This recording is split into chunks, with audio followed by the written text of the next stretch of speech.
nas nossas legitimidades e nas nossas atribuições. É isso, presidente. Luiz Eduardo. Bom dia a todos. Inicialmente gostaria de agradecer a fala da estagiária Jefferson foi, que é a respeito da situação do grupo de discriminação e da eventual processo que está comigo em período de vista. Eu trouxe hoje para votar, mas não tive tempo de elaboração do voto. Mas assim que a questão chegar ao plenário, a gente discute melhor essa questão que envolve a necessidade ou não de inclusão de questionamentos em relatórios de atendimento aos presos. Agradecer também a disponibilidade da candidata Flávia Durso, que, como mesmo anunciou, será acompanhada de outra colega para a disputa da Corregedoria Geral. Acho que esse cargo é um cargo sensível na administração. Quem estiver disposto a ocupá-lo tem que saber os ônus e os bônus que isso traz. Então, boa sorte a todos os candidatos nesse sentido. E na minha fala, senhor presidente, gostaria de ressaltar só dois assuntos principais que eu acho que são relevantes. Primeiro, com respeito aos estagiários, puxando o gancho do que foi dito pelo Pedro Avelar e pelo conselheiro Luiz Fontanetti. O que me preocupa, senhor presidente, ao longo dos anos veio a queda da qualidade dos nossos estagiários. Nós adotamos nas gestões anteriores uma sistemática de contratação que nos foi mais fácil, que é a sistemática de contratação via CIE, mas que trouxe uma queda de nível muito grande com respeito aos nossos estagiários. Então, São Paulo, capital, acho que algumas cidades do interior que possuem polos jurídicos mais robustos, mantiveram ainda, acho que, seu padrão de qualidade. Mas o que se nota nas regionais mais distantes é um padrão de qualidade mais baixo e acaba prejudicando o trabalho do defensor e, no fundo, o trabalho que é direcionado à população carente. Eu não sei qual que é a solução mágica disso, mas me parece que aquele modelo antigo que era aplicado quando nós entramos na carreira, apesar de mais trabalhoso, dava um ônus aos defensores para organizar concurso de seleção, tinha mais trabalho, mas no final o produto que se selecionava me parecia um pouco melhor. Vossa Excelência, nós estamos começando um serviço de gestão, talvez compense analisar se a forma de seleção dos estagiários é essa mesmo. O que nos parece, pelo menos à distância, é que em alguns locais a função do estagiário tem sido vista como uma função de emprego, né? Os estagiários não estão mais se dedicando àquilo como se fosse algo que engrandeceria seu conhecimento acadêmico, como um aprendizado, mas sim muito mais como uma situação de eu estou aqui pela grana que me pagam. Então isso é bacana, acho que é importante, a questão financeira é relevante, mas a questão acadêmica tem que ser repensada, pelo menos na minha opinião. Nós nos socorremos muito dos estagiários e a queda da qualidade deles reflete no nosso trabalho. Essa é a primeira informe, acho que talvez só de sugestão de pensamento. E a segunda, senhor presidente, fui questionado por um colega que esteve aqui quando da proposta de distribuição de cargos, que ele disse que formulou um pedido no conselho e esse pedido acabou sendo encartado no processo de distribuição de cargos, mas quando na verdade ele gostaria que esse pedido fosse atuado em um apartado. Já se relacionou com a secretaria, parece que a secretaria já providenciou que essa discussão fosse feita em apartado, que é a discussão que envolve a existência ou não de pauta dupla e como lidar com isso ao longo do tempo. Acho que nós nunca pensamos nisso como carreira. Como criar uma sistemática para minimizar, reduzir e eliminar esse fenômeno da pauta dupla pelo Estado todo. Às vezes ela é fruto de intercorrências que são imediatas, por exemplo, um colega fica doente, isso sem dúvida nenhuma é difícil planejar, mas alguns fenômenos são planejáveis, não?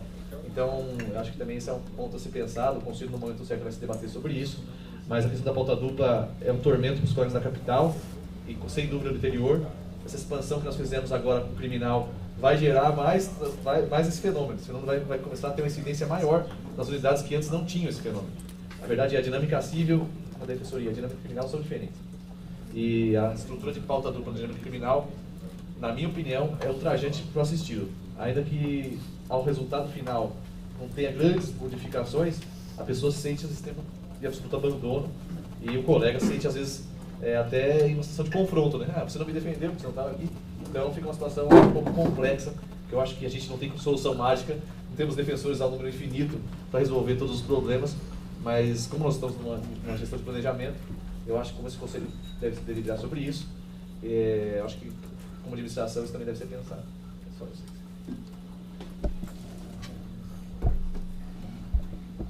Mais algum inscrito?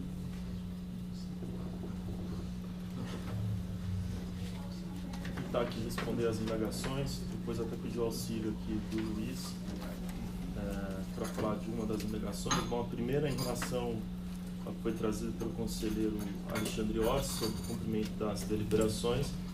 Como eu tinha dito no início início da gestão, não faz nenhum mês, na verdade, e aí esse era o tempo que a gente pedia, até para que a gente consiga avançar em tudo que já havia sido, inclusive, sedimentado.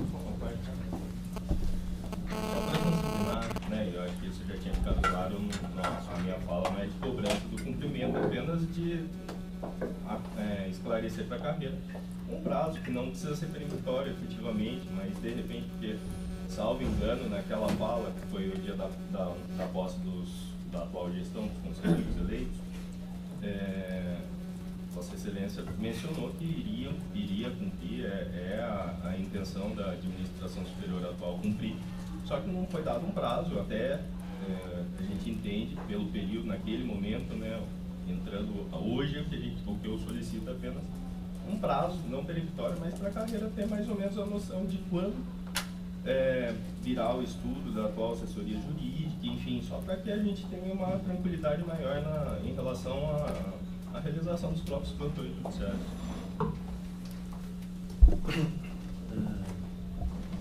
Então, em relação, levantamos só daí as duas questões. A gente tem primeiro, e aí quando a gente fala o prazo, na verdade, a gente leva em consideração o que já havia sido sedimentado, inclusive, pela administração anterior, e aí a necessidade da gente conseguir superar isso. Então, indo para o lado, por exemplo, dos plantões, a gente já tinha um parecer da própria assessoria jurídica que ele precisa ser superado, e a gente está buscando as formas aí de nova provocação da assessoria jurídica. Isso já está bastante encaminhado para que daí a assessoria jurídica atual consiga superar esse parecer e a gente levar adiante esse cumprimento. E em relação ao quinquênios, a gente também está analisando isso, inclusive juntamente também com a Procuradoria do Estado, que está fazendo a defesa aí da ação que foi proposta pela PADEP, e a gente teve inclusive, a liminar foi indeferida, né? Esses dias, essa semana, acho que terça ou quarta-feira, a liminar foi indeferida, já foi para a Procuradoria do Estado apresentar a contestação, aí fazendo, colocando os argumentos contrários do que seriam ali a época da associação. Então a Procuradoria apresentou, já fez essa defesa. Então, na verdade, eu não consigo dizer um prazo, mas eu acho que a gente consegue trabalhar, talvez aí 1, 2 meses, eu acho que a gente já consiga superar essas duas questões. Sobre as unidades de Rio Claro e Ferraz, que o Alexandre colocou, eu vou pedir depois para o Luiz dizer. O outro ponto foi sobre a adaptação da 988, que vai ser necessário, e aí, na verdade, a gente aproveita aquele projeto que foi discutido aqui na carreira, foi para a Assembleia, mas ele não teve praticamente quase nenhum andamento dentro da Assembleia Legislativa. E, sem dúvida nenhuma, a gente vai ter que encarar isso, fazer essas adaptações, e isso independente, claro, do CONDEG, da ANADEP, até porque a gente tem que ter a nossa atuação direta nisso, mas também lembrando, e seria interessante, acho, que a gente montar, não precisa montar hoje, mas a gente poderia montar uma comissão para trabalhar nessas alterações e tentando acompanhar, na medida do possível, o que vai ser feito pelo CONDEG e pela ANADEP, principalmente que eles vão encarar, fazer aí uma análise desses órgãos sobre a autoaplicabilidade, o que será autoaplicável diretamente ali do que foi aprovado na emenda constitucional. Então seria, claro que de forma autônoma, independente, mas a gente tentar conciliar esses trabalhos junto com a ANADEP e com o CONDEG, que já estão aí, já iniciaram uma fase de estudo e elaboração de pareceres, principalmente para encarar o que seria autoaplicável, não independente de alteração legislativa, assim como anteriormente tinha sido feito pela ANADEP em relação à Lei 132, que alterou a 80 de 94.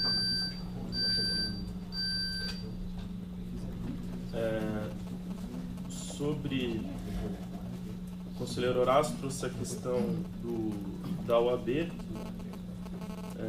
das reuniões com ministros. Acho que a gente ouviu também bastante os colegas aí recebendo essas cobranças que estão sendo feitas pela OAB. Eu soube, inclusive, até pela própria associação, que tem diversos colegas acionando a associação para essa atuação. Acho que a gente está em inteira disposição aí até para articular e agir conjuntamente com a associação, mas talvez aí os casos individuais tenham que ser, assim como eles já estão providenciando, pelo que o dos colegas da associação tinha colocado, essas defesas eventualmente individuais nesses casos direto de cobrança.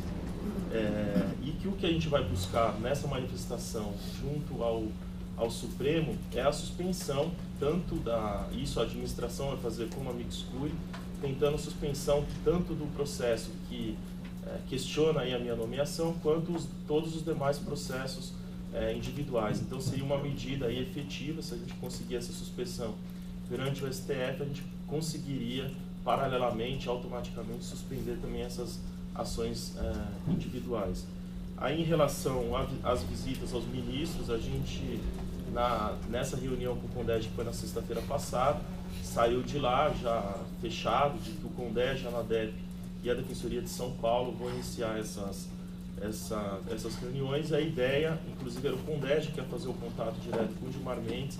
A ideia é que o pedido de audiência já seja feito na próxima semana, provavelmente na segunda-feira, tentando agendar com o ministro e já com todos os outros, porque se a gente conseguir pautar, a gente precisa já ter conversado com os demais ministros. O outro ponto aqui também foi trazido pelo conselheiro Luiz Eduardo em relação às pautas duplas. Acho que a administração quer aí se unir com o conselho e a gente atuar, criar uma forma efetiva para a gente encarar isso e superar isso, que é um grande problema hoje das pautas duplas, e a gente até avançar eventualmente. Não é uma proposta que eu faço agora, mas é um posicionamento meu e que eu venho discutindo aí com os colegas, eventualmente até aproveitar essas alterações, que na verdade a gente vai ter que alterar a questão dos substitutos por conta da emenda constitucional, e a gente tentar avançar, talvez esses sejam os caminhos, a gente retornar a ter os defensores substitutos para que consigam aí fazer essas substituições, aí pensando eventualmente lotados nas macro-regiões, para que daí a gente consiga de uma vez por todas resolver a questão das pautas duplas. Aí eu pedi para o Luiz só complementar a indagação do Alexandre Orsi sobre, acho que Rio Claro e Ferraz, né?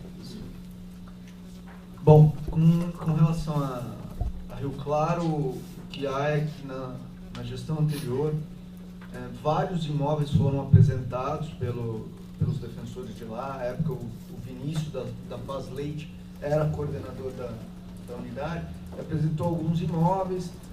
Esses imóveis acabaram sendo rejeitados pela qualidade, pela assessoria de qualidade. O processo acabou não caminhando e hoje não há ainda um imóvel previsto. Eu já entrei em contato, ele me mandou um e-mail, ele não é o coordenador atual, mas o coordenador está em férias. Ele me mandou um e-mail a pedido do coordenador. Nós estamos em contato para que seja retomada a locação da unidade de Rio Claro, de uma sede para a unidade de Rio Claro, que atualmente conta com uma sala no fórum totalmente estruturada e uma outra que foi cedida recentemente, que nós corremos para pôr mobiliário, computadores e modems 3G, para que isso não fosse cedido para outro órgão. No caso, se não me engano, o Ministério Público também gostaria de receber aquela sala, mas acabamos que conseguimos segurar isso. Está lá um mobiliário temporário, que foi entregue hoje pela manhã, inclusive, né? Então, tem essa expectativa dessas duas salas por enquanto, mas iremos retomar o pedido de locação para a unidade de Rio Claro. Com relação a Ferraz, a situação é diferente, porque nós não iremos locar um prédio. Nós já temos um processo de chamamento de investidores concluídos. Há um investidor que ganhou esse processo e já está construindo a unidade de Rio Claro, com todos os de Ferraz, com todas as especificações técnicas, e o prazo aí contratual, salvo engano, era de 9 meses para essa obra terminar. Isso já foi concluído, esse procedimento na administração anterior. Então a gente espera que mais 6, 7 meses a unidade esteja pronta para receber divisórias, enfim, as outras instalações. Mas esse é panorama bem positivo. E, aliás, com relação à Ferraz, a gente tinha uma ideia inicial de também designar os 2 novos defensores que iriam atuar lá para outra unidade. Mas conseguimos também uma sala em fórum, mais uma sala, que também estruturamos, a título precário, mas já estruturamos, e eles vão ficar lá. É esse o panorama que temos.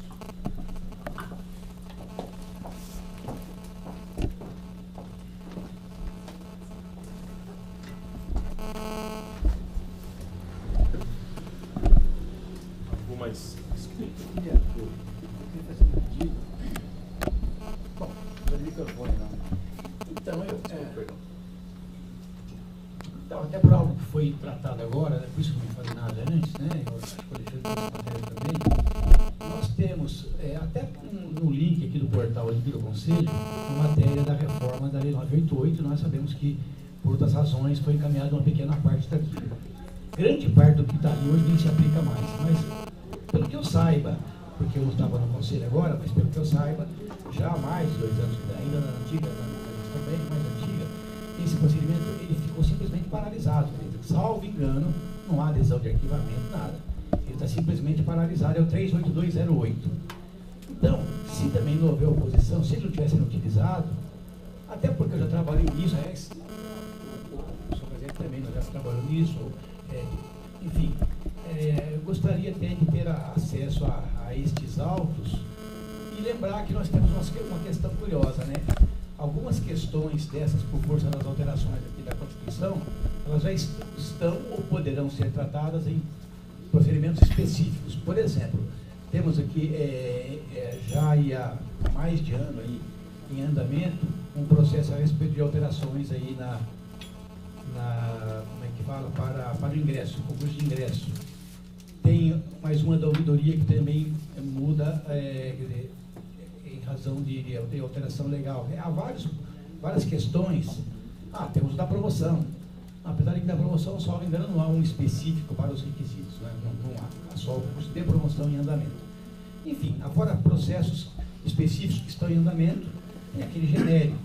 E talvez haja necessidade de uma análise bem rápida e preliminar de quem já atuou 2 anos naquilo, que posso falar isso, de uma revisão total daquilo, quer dizer, talvez até abandonar-se aquele procedimento mesmo, né? Tinha até outros, na época, outra conotação. E à frente aqui da emenda agora, refazer tudo isso, seja de uma forma global, seja deixando essas questões que já estão nos procedimentos aí para que deles se discuta, como o caso do concurso de ingresso, por exemplo, né? Eu nem tinha pensado, mas também se falou aí agora dos substitutos, não é isso? Talvez haja também essa. É uma mudança radical. Aliás, na promoção já é uma mudança radical. Tanto assim que até o processo em andamento por conta disso antes ainda da emenda. Então, se não houver aqui oposição, se não estiver sendo utilizado, eu gostaria de ter acesso. Um desarquivamento, assim, embora não seja arquivado oficialmente, desses autos, encaminhamento. Daqui eu prometo que será um prazo bem breve, né, umas 2, 3 sessões, pudesse que aquela manifestação seja mesmo de arquivamento dele e refazimento de uma outra formalidade, quem sabe um novo grupo, né? Ou até, se fosse o caso, com o retorno dele às pautas. A gente pode pegar esse processo e talvez enviar para todos os conselheiros, aí todos os conselheiros vão ter o histórico disso. Agora, salvo engano, não, o resultado desse trabalho resultou num projeto de lei que foi encaminhado, está na Assembleia Legislativa. Né? A gente tem um PL lá que, na verdade... Não foi. Tem um projeto de lei na Assembleia que está em andamento. É o resultado desse trabalho. Talvez não tenha usado porque tinha alguns dispositivos que eram prejudiciais para a carreira. E, na verdade, a nossa Lei 988 ela precisa de 2 adaptações. Com relação à Lei 80, né, em razão da modificação trazida pela 132, e agora pela emenda constitucional. Nem a adaptação à Lei 80 foi feita, porque o projeto não mudou. Esse projeto de lei que está em tramitação na LESP é justamente para adaptar a Lei 80. Isso. Graças a Deus que foi aprovado. O que a gente pode fazer é disponibilizar o que foi encaminhado, bem fácil, o que foi encaminhado para a Assembleia Legislativa, e daí o histórico das discussões que deve estar nesse... Qual o nome que você disse? 300? 38208. Tá, 38208. Na verdade, são inúmeros volumes, mas por isso que eu falo, né, eventualmente poderia haver, como eu já conheço esse processo, bom, não conheço o final da história, né?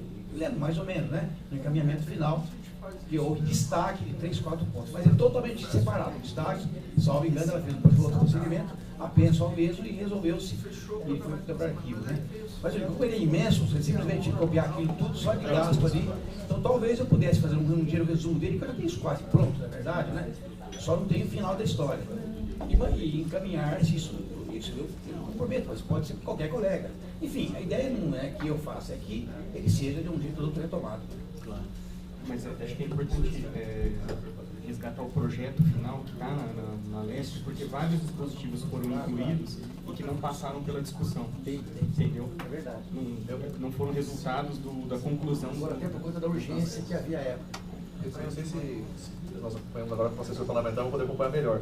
Existe uma logística de processo legislativo que vai fazer com que o processo pare ou deixe de andar, ou seja, até transmitido o arquivo por falta de aprovação na sessão legislativa correspondente. Então é bom acompanhar e talvez... exatamente, nós estamos discutindo com a autonomia legislativa agora, tirando os pontos que na verdade eram ruins, eu nem sei quem foi que nos aprovou na verdade. Os pontos que eram ruins não foram aprovados, foram encaminhados de fonte própria. Então, assim... Não, na verdade, até retomando, o Conselho ele chegou a aprovar uma proposta que foi para a Defensora-Geral à época encaminhar. E ela encaminhou aquele projeto e também outras que não haviam sido discutidas no Conselho. Mas muito do que foi discutido no Conselho constou lá e foi encaminhado para a Assembleia. Só que teve algumas outras que não tinham sido discutidas no Conselho. Então, o que a gente pode fazer é resgatar exatamente o que foi encaminhado para a Assembleia Legislativa, pegar as principais manifestações desse processo, 382, a gente encaminha para todos os conselheiros e depois a gente pode iniciar uma discussão, montar uma comissão para a gente discutir. E eu acho que o passo agora na Assembleia Legislativa, esse processo não teve andamento na Assembleia Legislativa, mas a gente atuar na Assembleia Legislativa para a gente segurar esse projeto até que a comissão se manifeste novamente e que o Conselho delibere por uma outra, tentar segurar a tramitação na Assembleia Legislativa, porque vai ser inócuo qualquer aprovação agora. Inclusive, nesse projeto teve acho que umas 5 emendas propostas pelo Campos Machado. Foi nem só o Campos Machado, teve mais uns 4, 5 deputados que apresentaram. Foi só emendas dos deputados, depois não teve nenhuma aprovação, nenhuma aprovação. Então, vou entrar na ordem do dia.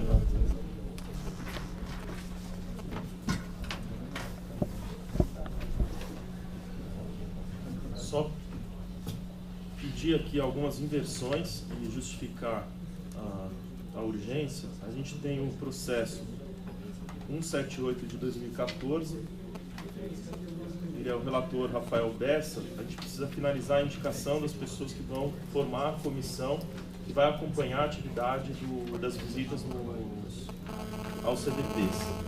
Então, acho que até com o eventual início das atividades agora em julho, talvez seja importante. O que está faltando nessa comissão é a indicação pelo Conselho Superior, que o Conselho Superior indica uma pessoa. Os outros é a Defensoria Geral, eu já indiquei o Bruno Parisi, que é quem vai estar à frente disso, o assessor criminal. A Ouvidoria Geral faz parte. Já chegou. A Ouvidoria Geral já indicou também, que é o próprio Alderão? Não. Mas só antes de entrar, só vou falar aqui antes das inversões. Esse seria o outro são 2 de pedido de afastamento por conta da realização próxima dos eventos. Um é o 226 de 2014, interessado Marcela Venturini de Olho, conselheiro ao relator Alexandre Orsi. E o outro é o 227 de 2014, interessado EDEP, conselheiro Augusto. Acho que são esses que eu vejo mais. Foi anotado aqui pela Secretaria como urgência por conta. O curso é no dia 26 de junho, o outro é no dia 16. Tem 2 estágios probatórios que você trouxe. Tá. Alguém mais tem alguma exceção, inversão?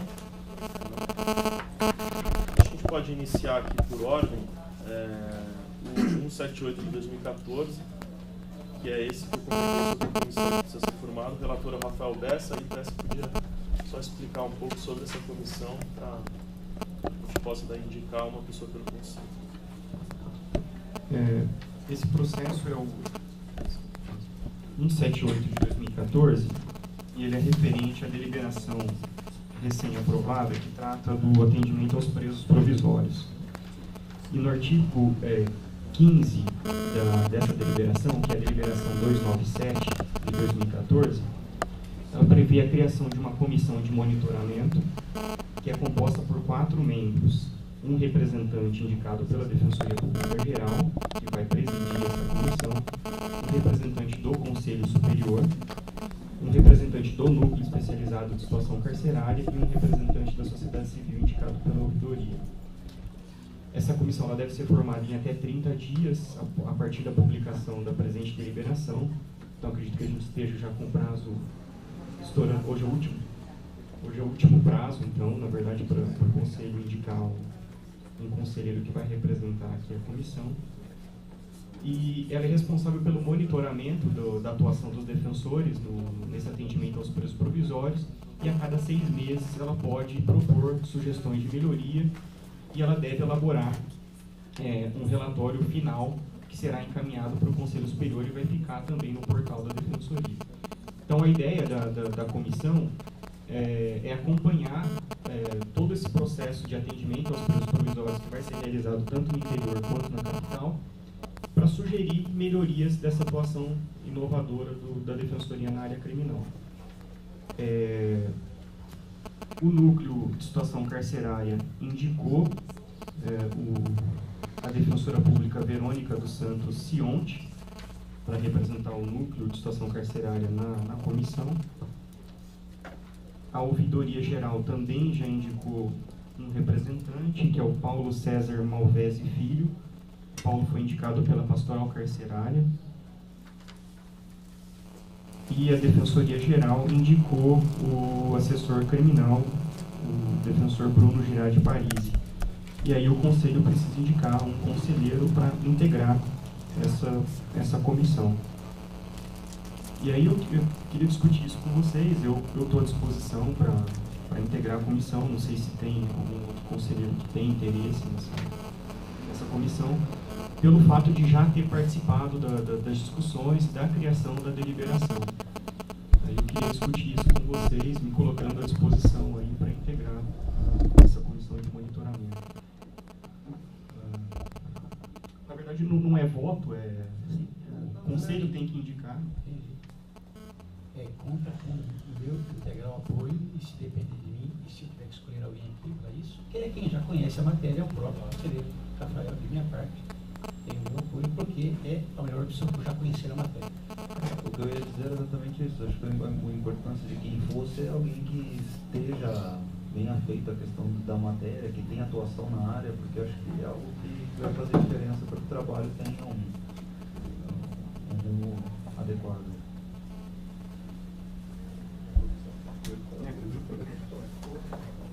Bom, então, só colocar em votação pela indicação do conselheiro Rafael Bessa, indicação pelo Conselho para compor essa comissão. Então, quem concorda com a indicação do Rafael Bessa, mantém-se como está, aprovado por unanimidade. Então, aí... Desculpa lá. O Bessa. Então, nesse processo, só faltava a indicação da comissão.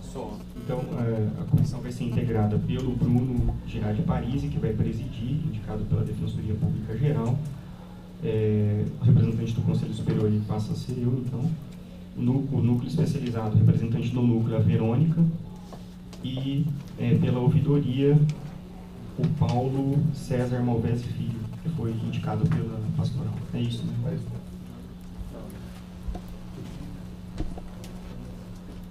tem esses dois afastamentos, pedir a inversão. Eu não sei se está pronto para a votação. Tá. 226.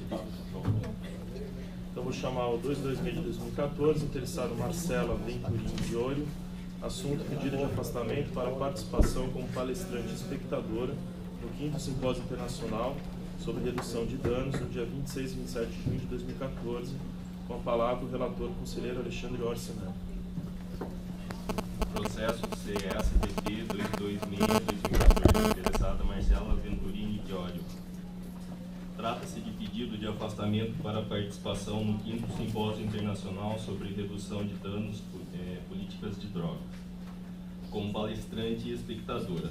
O pedido se refere ao afastamento no dia 25, referente ao trânsito, 26 e 27, efetivamente, a participação no curso que ocorrerá na cidade de San Sebastián, na Espanha. No pedido inicial, a expressa renúncia à percepção de diárias ou outras herdas indenizatórias que seriam pagas pela Defensoria Pública do Estado. Com o pedido vieram os documentos necessários indicados na deliberação 183/2010, a aquiescência do excelentíssimo segundo subdefensor público geral, que é a servidora, é a assessora técnica, e manifestação da coordenação geral de administração opinando pelo afastamento. O pedido é tempestivo, imputando-se a mora eventual o trâmite do próprio colegiado, não se podendo penalizar a interessada dirigente que foi. É o resumo sucinto dos autos.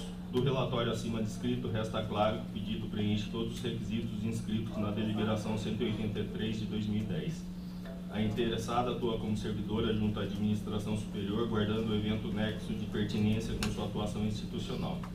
Por fim, deverá, caso aprovado deferido o seu pedido, a servidora se atentar ao que determina o artigo 4º da referida deliberação. Pelo exposto, acolhendo a manifestação da Coordenadoria Geral de Administração, voto pelo deferimento do afastamento, condicionando a renúncia das correspondentes diárias.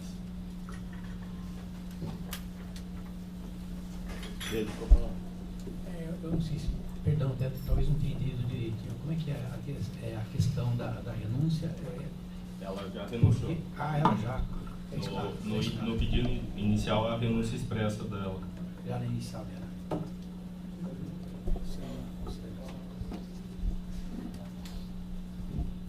Então, eu encaminho a votação nos termos do voto do relator. Quem acompanha o relator, mantenha-se como está. Aprovado por unanimidade. Próximo é o processo CSDP 227/2014, interessado EDEF, assunto: pedido de afastamento para participação no curso Regularização Fundiária, Gestão Urbanística, Jurídico Social, no período de 16, 23 e 30 de junho e 7, 14 e 21 de julho de 2014. Com a palavra o relator conselheiro Augusto. Inversão aos autos sobre o pedido de afastamento para participação dos defensores públicos e agentes da Conselheira Pública do Estado, no curso de regularização fundiária, gestão urbanística, jurídica e social, no período de 16, 23 e 30 de junho e 7, 14 e 21 de julho de 2014, que ocorrerá no auditório da Defensoria Pública situado na Rua Boa Vista 200, São Paulo, sempre das 9 às 12 horas. Desde já, noto que o requerimento foi encaminhado à Secretaria do Conselho Superior pela Escola da Defensoria Pública do Estado, a EDEP, em prazo inferior estabelecido nas deliberações 27 de 2007 e 53 de 2010, em razão da dificuldade daquele órgão juntar a documentação exigida aos interessados. A despeito disso, o processo está apto a ser analisado e julgado. Os defensores sorteados que requereram afastamento para participar do evento são Alan Amário Ferreira, Marcelo Martiniano de Oliveira, César Augusto Luiz Leonardo, Cecília Fonseca Bandeira de Melo, Maria Clara Paleta Lomar, Felipe Amorim Principessa, Rita Gabriel Molinari, Fernanda Dutra Pinchiaro, Leandro Silvestre Rodrigues e Silva, Adélia Aparecida Fernandes Moraes e Flávio de Almeida Pontinha. Inicialmente, cabe assinalar que o defensor Marcelo Martins de Oliveira não apresentou declaração de que no dia dos afastamentos pretendidos não estará convocado para atividade de núcleo especializado e que também não estará designado para exercício de atividade de especial dificuldade ou extraordinária. De qualquer sorte, após o sorteio, o interessado encaminhou, através de correio eletrônico, um comunicado de desistência, razão pela qual recebe prejudicada a análise do seu pedido de afastamento. Ao lado disso, verifica-se que a situação dos defensores públicos Peter Gabriel Molinari e Fernanda Dutra Pinchiara apresenta particularidade que merece ser analisada de maneira detalhada. Com efeito, ambos ingressaram na carreira no último certame, e ao tempo do pedido de inscrição do curso e requerimento de afastamento ainda não ocupavam cargo específico. E a situação permanece no momento da elaboração deste voto e da apuração do pedido pelos membros do Conselho, na medida que os interessados, a despeito da escolha realizada no dia 11 de junho de 2014, somente passarão a ocupar o respectivo posto a partir do dia 14 de junho de 2014. Diante disso, nos autos do processo em tela, não há manifestação de concordância do coordenador da unidade e tampouco existe declaração dos interessados de que, no período do curso, não estarão convocados para atividade de núcleo especializado nem designados para atividade de especial dificuldade ou extraordinária. É certo, pois, que o interesse de ambos em se qualificar desde cedo, através da participação nos cursos oferecidos pela Escola Superior, é notável e merece destaque. Todavia, é imperioso obedecer ao regulamento elaborado por este Conselho, razão pela qual, nos termos do artigo 2º, parágrafo 1º, incisos 2 e 6 da deliberação 27 de 2007, verifica-se não estarem preenchidos os requisitos para a autorização do afastamento solicitado. Note-se, hipoteticamente, que ante a escolha efetuada há 2 dias, o fato de que os interessados devem se fazer presentes na novidade nesta data para ver andamento do programa de defensor amigo no curso de formação, poder-se admitir a eventual diligência imediata para o pedido do coordenador da nova unidade a concordância necessária. No entanto, além das dificuldades próprias dessa diligência, há alguns aspectos que tornam inviável a concessão do afastamento. De um lado, na presente data, os interessados ainda não ocupam efetivamente o cargo escolhido, e, portanto, não pode o coordenador se manifestar acerca do afastamento deles. De outro, ainda que se admita a concordância do respectivo coordenador, é certo que ainda não se pode ter certeza de que os interessados participarão ou não de atividades especiais ou extraordinárias nos dias de curso. Ressalta-se, por fim, que os requisitos deveriam estar preenchidos na presente data, tendo em conta que o curso terá início no próximo dia útil, 16 de junho de 2014, torna inviável postergar a manifestação desse Conselho. Diante disso, voto pela não concessão do afastamento dos defensores Peter Gabriel Molinari e Fernanda Dutra Pinchiara. Em relação aos demais defensores públicos interessados, consta dos autos manifestações dos respectivos coordenadores, declarando que os afastamentos obedecem ao limite de 2/5 dos membros em atividade, em cada unidade da Defensoria Pública, nos termos da deliberação 27 de 2007, com as alterações trazidas pela deliberação 162 de 2010. Além disso, o pedido vem acompanhado de declarações dos interessados de que nos dias dos afastamentos, pretendidos não estão convocados para atividades de núcleo especializado e também não estão designados para exercício de atividade de especial dificuldade ou extraordinária. Sendo assim, uma vez preenchidos os requisitos normativos, sem ser olvidada a conveniência e oportunidade da participação de defensores em eventos de grande relevância para a formação profissional, voto pelo deferimento do pedido formulado em relação a todos os defensores acima listados, salvo reiteres Marcelo Martiniano de Oliveira, Peter Gabriel Molinari e Fernanda Dutra Pinchiara.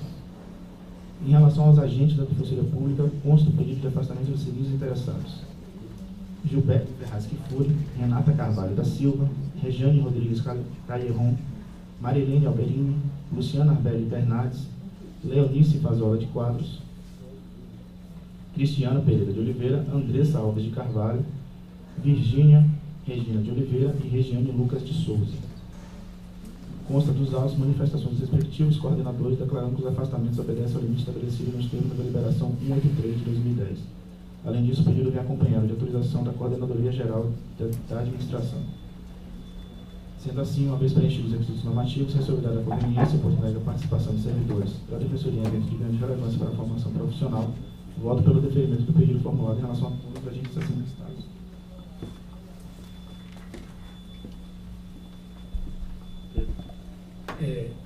Eu vou acompanhar o nosso jovem relator, mas eu também gostaria de dizer que eu até acho, talvez, comportar-se discussão, eu talvez até discutir a questão, né? Não quer dizer que isso estaria certo ou não, talvez a questão aqui do tempo do exercício, né? Talvez até pudesse ser discutido. Mas o voto em si eu acho perfeito, e há uma outra questão que eu acresço para até dispensar essa discussão. Além de tudo, a conveniência também tem que ser analisada. E o defensor que acaba de ingressar na carreira, eu acredito que o mais conveniente para a carreira, para o usuário, é que nesse momento ele vá lá se olhar lá, tomar conta, entender o que ele vai fazer na unidade dele.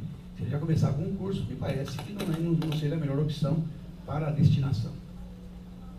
Então, nesse caso, eu acompanho integralmente. Na verdade, são dois definidos, né? Os dois do... Sim, os dois novos, né? Os dois são novos ou não? Os dois são novos. O Peter e a Fernanda, né? O Molinari desistiu, então, isso que eu analisei, né? Ele não desistiu. E o Peter e a Fernanda são novos. Agora, isso? Não, são 20 vagas, foram 11 inscritos. 11 inscritos. E um já desistiu, foi 10. Então, é 2 legal. Tinha 20 E- vagas? E aí é outra questão também, embora eu não tenha visto, mas quando nós fazemos o pedido, salvo engano, a gente declara que não tem atividade naquele dia extraordinária, tá? O coordenador vai atestar por conta, acho que do número, especialmente por causa do número, dos 2/5, aquela coisa toda. Mas, quando o pedido vem da IDEB, imagino eu que, se ela coloca isso aí, que ela deva dar por atendidos outros requisitos, como, por exemplo, o número de eventos ao ano. Tem aquela limitação também. Então, se a IDEB encaminha, acredito que ela já deva ter dito isso. Se ela não disser, estaria incompleto o pedido. A não ser que o próprio defensor junte também essa declaração, que eu acho que para mim basta, né? Ou a comprovação. Mas no pedido da inscrição não se fala nisso, né? Fala que ele tem que dizer apenas se ele tem atividade extraordinária. Não fala. Então, mas eu imagino que se venha da IDEP. Agora, se não vier da IDEP, eu sempre sustento que o defensor tem que demonstrar. Para mim, basta declarar, né? Tem qualidade de declarar. Então, nesse caso, vem da IDEP, presumo que ela tenha visto isso, a quantidade de afastamentos no ano. Então, eu acho que isso é uma coisa que a gente precisa alterar, Pedro, porque assim, essa informação não estava vindo nos processos. E aí o conselho ele tinha que confiar na informação que na verdade não tinha, mas esse controle, a IDEP tinha que Podemos realizar. pensar, então, para normatizar de forma que a IDEP, se encaminhar o pedido, ela já encaminhe com a responsabilidade de informar se está também atendido este outro requisito normativo ou não. E se não for da própria IDEP, que nada impede que qualquer interessado se inscreva, então que ele faça essa demonstração, que, a meu ver, basta a declaração dele sobre as penas legais. Acredito que a gente possa pedir um ofício para a IDEP, começar a encaminhar os pedidos de afastamento junto com a limitação anual, né? Está prevista na deliberação. Porque assim, recursos por defensor. acho que são 4 ou 5. Mas eu acho que a IDEP não precisa trazer essa informação no processo. Ela tem que só, a gente, quem sabe uma recomendação, se é que não está sendo aplicado, que ela tem que aplicar isso quando vir para nós, presume que ela tenha aplicado esse critério, né? Porque melhor que ter afastamento, né? Não, até pode declarar, que eu acho que assim, a gente parte de uma má fé, né? Porque se tem uma norma dizendo que ela tem que fazer esse critério. Eu acho que não é má fé, acho que talvez seja ausência de controle. Acho que nós não temos um controle isso na hora desses afastamentos dos defensores, eu não sei. Só para concluir. Mas é que aí a gente vai acabar fazendo um papel que é da DEP, porque é dela fazer esse papel na hora da seleção. Sim, mas Porque se não preencher o requisito, você tem que... se alguém questionar, fulaninho, é o 6º curso. Aí como é que nós vamos ter esse elemento para julgar aqui na hora? É que esse teria que vir já no processo, mas para que a gente já venha com isso construído. Os dados a gente não tem essa informação. Eu lembro de um caso que nós julgamos aqui, em que houve a suspeita de que o defensor teria ultrapassado o limite. Nós tivemos que fazer uma consulta nos processos do conselho para ver quantos pedidos o defensor teve deferido, entendeu? Eu acho que a IDEP não sei se ela tem esse controle. Ou pelo menos, ela não precisa trazer todos os cursos, que ele foi pelo menos uma declaração que cumpre os requisitos e tal. Só para concluir, porque nós tínhamos um problema antigamente, que é assim mesmo, acontece. Que nós, muitas vezes, também aconteceu com esse colegiado que eu já vi isso lá o conselheiro tinha que fazer diligência. Exatamente. Pô, não é possível uma pauta de 3 páginas, você tem que fazer diligência. Aliás, em prol, às vezes, do defensor também, do que é interessado, é complicado demais. Então, algumas questões, na promoção a gente resolveu esse problema, né?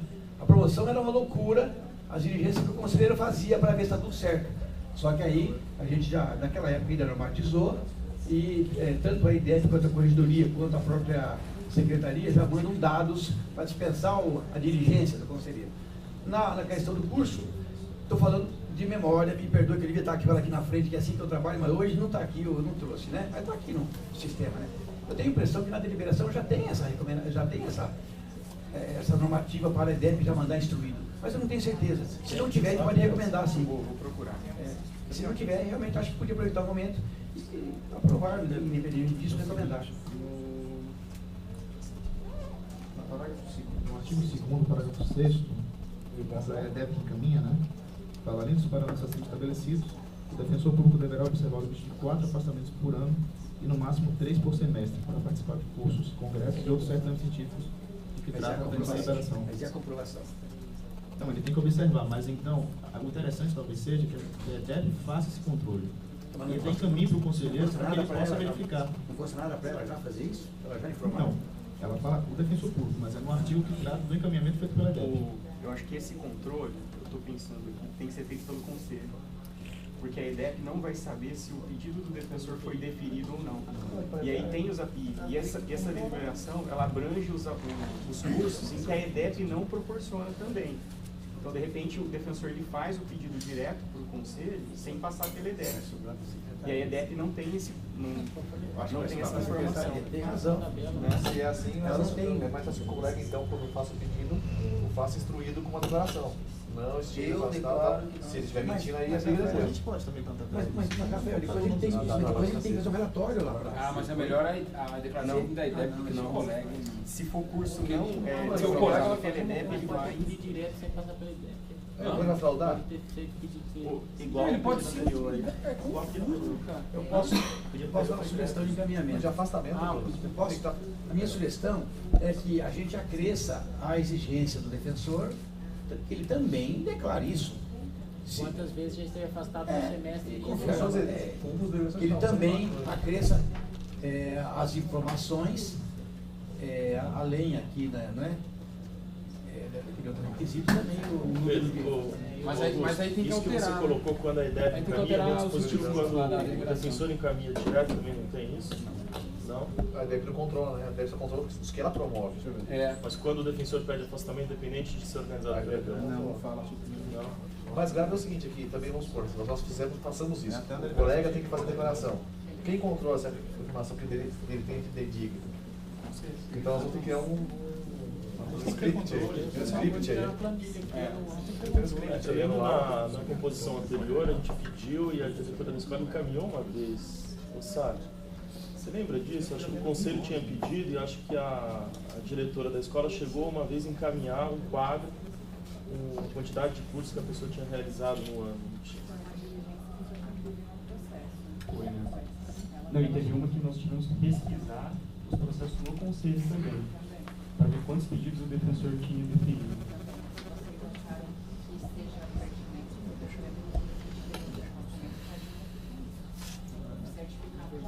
Eu acho que seria melhor. A EDEP não tem esse controle. Os cursos ela tem um controle dos cursos que ela promove. Mas o Bruno mas será que tem? Bastaria alterar aqui, o Bruno tem razão, bastaria em termos, né? Alterar a deliberação, a gente poderia propor isso, claro, terminar, alterar a deliberação para nessa declaração do interessado, de que nos dias de afastamento pretendidos não está convocado para atividade de núcleo do qual seria integrante ou colaborador, bem como de que não está designado para outra atividade tal, também acrescentar-se, aí sim, na deliberação, que também declare que atinge o... não ultrapassou o limite do outro artigo que fala da limitação. Eu acho que, na verdade, não sei nem se é necessário, porque vamos supor, se o colega lança o dado e a gente tem o controle, vai ter que certificar dos autos. Porque o áudio a gente não tem trabalho. Mas é que, Pedro, mas vai dar trabalho. Todo jeito vai ter que dar, mas todo jeito tem que dar, porque se alguém questionar... É só todo o processo de afastamento passar pela secretaria para ela fazer uma planilha. Chegando em cima da hora, eu acho bem complicado para a secretaria. Em cima da hora... Eu particularmente tenho... Se precisar de mais funcionário, tem que pôr mais funcionário na secretaria. Agora, alguém tem que ter esse controle. O conselho tem que ter esse controle, quem tem que fazer é a secretaria. Se basta a declaração e não tem como controlar, é melhor não ter declaração. Mas se ele declarar, ele vai acreditar nele? Não, Pedro, eu concordo que a gente acreditaria, mas vamos supor que 2 colegas queriam ser afastados por um curso X. Aí vem um aqui e fala, esse fulano se afastou mais vezes, o outro fala que tal, e começou a conclusão. E aí? Tem que ficar fazendo pesquisa em todos os processos, está muito mais fácil. A outra declaração vai ter o controle do grupo, eventualmente, se ele participar, ou de alguma atividade que ele esteja, o coordenador também vai falar. Então, mas a grande questão, eu acho também, é que eu não sei se dá para a gente fazer uma junção dos afastamentos de cursos promovidos pela EDEP e cursos não promovidos. Porque, em regra, os cursos não promovidos são pleiteados pelo colega, de forma aleatória, e a defensoria não tem custeio nenhum. Mas a deliberação não faz essa diferenciação. E tem afastamento, só vale para cursos que ensejam afastamento. Todos os afastamentos terão que passar pelo conselho, ou originários pela EDEP, ou pelo colega. Mas, por exemplo, a gente cria uma restrição a ele num curso de afastamento da EDEP, sendo que num outro eu posso vir aqui, por exemplo, e pleitear um afastamento de um curso que me interessa, né, que não é promovido pela EDEP. Não, mas a deliberação não vale só para os afastamentos dos cursos promovidos pela EDEP. A deliberação fala de todos os afastamentos? Todos os afastamentos. Posso dar uma sugestão? Aí eu tenho... No momento, daqui para frente, a gente pode criar uma regra de obrigar o defensor que foi devido ao afastamento, enviar um informe para algum, ou para a EDEB ou para a secretaria, para cadastrar, olha, foi definido meu afastamento nesse semestre. Aí tem uma base de dados. Mas não é o status de decisão já? Você pode ter que afastar o seu, vai ter a decisão. Com a decisão já é possível adotar na planilha. Vai fazer na planilha, eu acho que é simples, são coisas. Posso fazer uma sugestão também? A única dificuldade que a secretaria vê é, por exemplo, o pedido que chega no dia para ser analisado. Que chega com, por exemplo, chega numa própria sexta-feira que tem necessidade de ser julgado na própria sexta-feira. Mas, por exemplo, tem nesse controle da planilha, é só jogar o nome do defensor e ver quantos pedidos ele tem. Se tiver um histórico já. Isso é pro futuro, né? Sem tocar o passado, mas pro futuro. Você faz um próprio futuro. Não, no futuro, sim, que já passou. Não, isso foi limite anual. Eu acho que eu me redimo também, realmente. Eu acho que a necessidade realmente de próprio conselho para a secretaria, porque lá na frente vai dizer que é um dos critérios de desempatadores um número maior ou menor de curso, além do final. Então, por conta disso, de uma forma ou de outra, quando o conselheiro que vota ou o conselho aprova, se houver essa situação aqui de ter que escolher, ele já teria que saber quem foi mais ou menos vezes. Aí não tem como, tem que ter diligência mesmo. Então, nesse caso aí, talvez tem que ser realmente. Então, a minha sugestão de encaminhamento, na verdade, é para esse controle ser feito pela secretaria. Todo o processo de afastamento que for deferido, ela lança uma planilha, e toda vez que entrar um pedido de afastamento, ela certifica, ela verifica a planilha e certifica. Tem filho defensor que está pedindo afastamento, participou, foi afastado de 1, de 2, de quantos afastamentos ela faz um certificado, um atestado de quanto tem, e quando vem para o conselheiro relator já tem essa informação da secretaria. Agora, a escola tem como saber também, porque ela recebe, é obrigatória, cópia do certificado de participação para a escola. Ela até nem sabe quem fez o curso todo. Só que, lá eu não vejo que hoje é complicado. Essa função me parece de conselho mesmo. Agora, os anteriores desse ano é possível a gente levantar. Esse ano sim. É só ver esse ano, até porque a deliberação fala 4 por ano. É só a gente pegar todos os afastamentos desse ano, ver quem foi afastado e já colocar na planilha. A gente podia emitir um comunicado do Conselho Superior ressaltando a necessidade do defensor cumprir os requisitos da deliberação 27 e os servidores da 183, porque tem chegado vários pedidos aqui no Conselho sem a devida instrução, inclusive com relação aos outros requisitos. De repente vai haver um comunicado do Conselho Superior ressaltando que os pedidos que não forem instruídos nos termos da deliberação 27 e 183 serão indeferidos, porque está sendo a regra. O conselheiro está tendo que fazer diligência, muitas vezes não consegue na hora do voto, o que obriga o conselheiro muitas vezes a votar condicionado ao cumprimento de determinado requisito, que não é o mais adequado. Eu vou fazer um comunicado para que nesses pedidos observem e tal, não falar que vai indeferir. Quando indeferir, a gente vai ter que indeferir. Mas em relação ao voto do Augusto, estão todos de acordo? Sim, de acordo. Eu queria só entender, Augusto. Os dois novos, você está indeferindo. É isso? Sim. Tá. Porque ele não consegue preencher os requisitos ainda.